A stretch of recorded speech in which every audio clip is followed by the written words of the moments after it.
Ece ben gittim. Oğlum çay iç gidecek gelme. Yok Ece yetişem ağa gittim ben.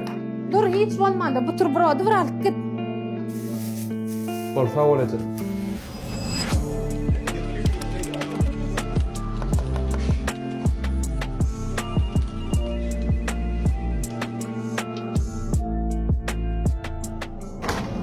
Ece, ne hiç yapmadın?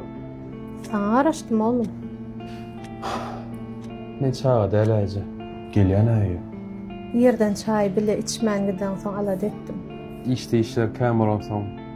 Oğlum gitmene oğlum. Aladan var mı oğlum? Aydımda da düşünmeyen Ece. Men sana 9 ay karnımda götürümde düşünýädim. 3 ýaşyňda gürläp bilmeýän wagtyňam düşünýädim. Dogry, men seň işleriňe düşünemokdyryn. Sen meseleleriňi çözüp bilemokdyryn. Belki sen gözüňde men garryja kempirdiryn.